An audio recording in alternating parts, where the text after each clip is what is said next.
Good day to you all. இன்னைக்கு நாம நம்முடைய நடைமுறை வாழ்க்கையில் ஆங்கிலத்தை சரளமாக பேசும்போது எழக்கூடிய பிரச்சனை ஒன்றை பற்றி தெள்ளத் தெளிவாக பார்த்து அதை எவ்வாறு சீர்திருத்திக் கொள்ளலாம், அதோடு மட்டும் நின்று விடாது, வாழ்க்கையில் என்றைக்குமே அது தொடர்பான பிரச்சனையை மீண்டும் மீண்டும் உருவாக்கி கொள்ளாமல் எவ்வாறு தவிர்க்கலாம் என்பது பற்றியும் பார்க்க போன்றோம். உதாரணத்துக்கு, நான் ஓடுறதுக்காக போயிருந்தேன், ஓட்டப்பயிற்சியை செய்யறதுக்காக ஓடுறதுக்காக போயிருந்தேன். இது ஆங்கிலத்துல எவ்வாறு சொல்லணும்னு பார்ப்போம். ஒரு ஆள் சொல்றார் I went to run அப்படின்னு, இன்னொரு ஆள் சொல்றார் I went for a run. இன்னும் ஒரு நபர் சொல்றார் I went running. இதுல யார் சொன்னது சரி? ஏ சொன்னது சரியா, பி சொன்னது சரியா, சி சொன்னது சரியா, மூன்றுமே சரியா, இல்ல ஏயும் பியும் சரி, சி பிள்ளையா? இதை பற்றி நாங்க தெளிவா பார்க்க வேண்டும்.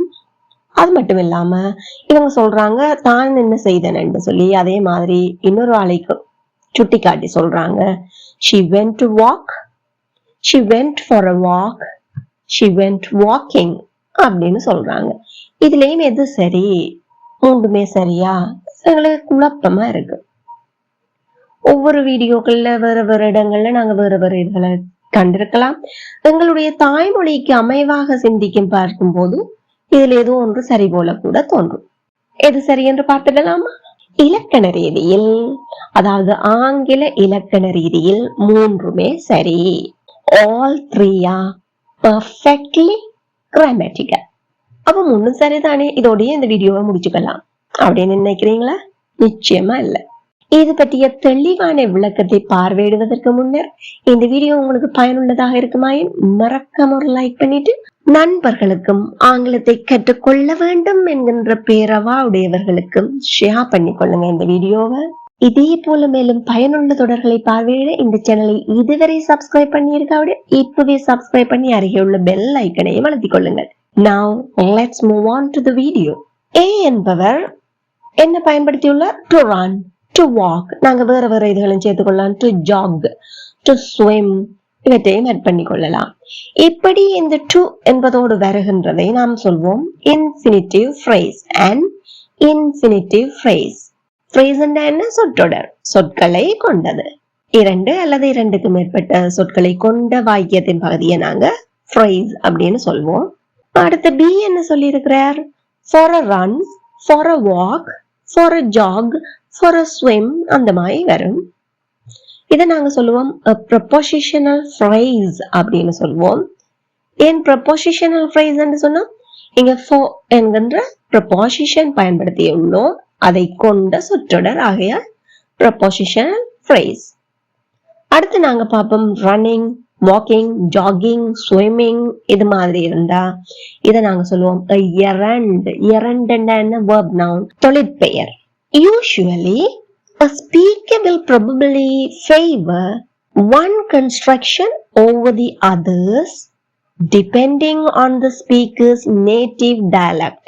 உங்களுக்கு நல்லா தெரியும், நம்முடைய தாய்மொழியில் நாம் பேசுகின்ற நடைமுறைக்கு ஏற்ப நம்மளுக்கு இதுல ஏதாவது ஒன்று சரி போல தோன்றும், அல்லது நமது கிராமத்தில் நம்மை சூழ உள்ள இடங்களில் மற்றவர்கள் எப்படி பேசுகின்றார்களோ நாம எப்படி பேசுகின்றோமோ அது போல கூட தோன்றும்.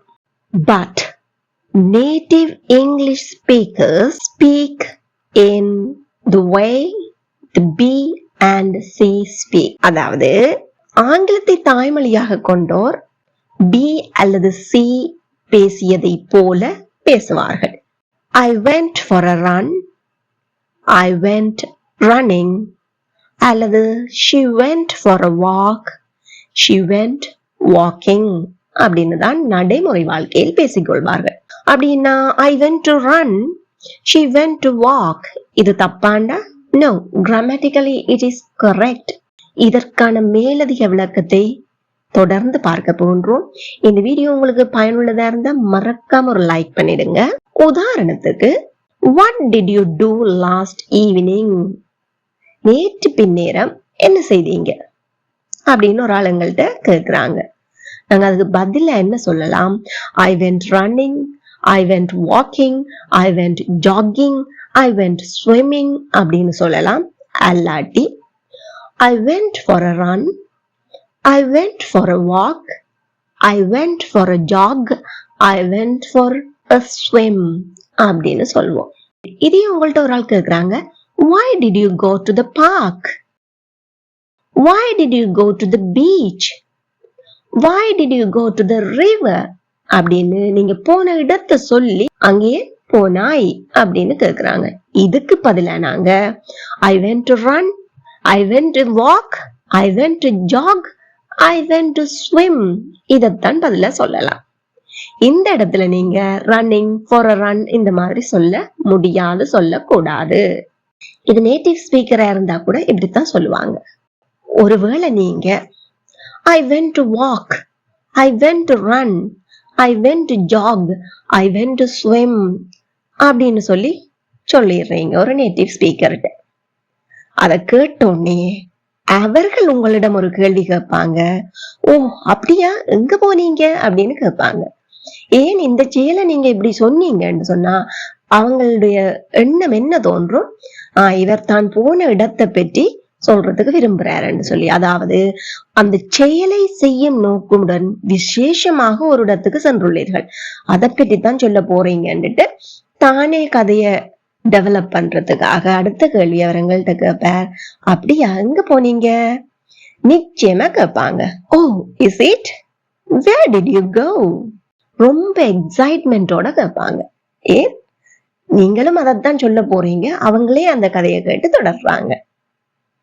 அப்ப இந்த மூன்றுமே தப்பானவை அல்ல. எந்த கேள்விகள் கேட்க எதை நாங்க சொல்லணும்ன்றது எங்களுக்கு தெளிவாக இருக்க வேண்டும். இப்போ உங்களுக்கான வினா, what are you doing?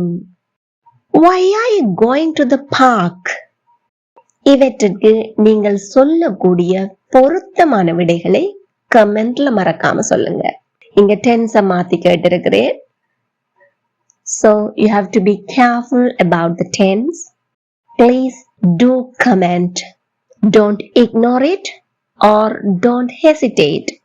தெரிஞ்சது தானே என்று தட்டி விட்டுட்டும் போகாதீங்க, தயக்கப்படவும் வேண்டாம். I am ready to help you. இந்த வீடியோ உங்களுக்கு பயனுள்ளதாக இருந்திருந்தா மறக்காம ஒரு லைக் பண்ணி ஆங்கிலம் கற்றுக்கொள்ள வேண்டும் என்கின்ற ஆசையுடைய அனைவருக்கும் ஷேர் பண்ணிக்கொள்ளுங்க. இதே போல மேலும் பயனுள்ள வீடியோக்களை பார்வையிட இந்த சேனலை இப்பவே சப்ஸ்கிரைப் பண்ணி அருகே உள்ள பெல் ஐக்கனையும் அழுத்தி கூடவே ஆல் என்கின்ற ஆப்ஷனையும் செலக்ட் பண்ணி கொள்ளுங்கள். Thank you for watching.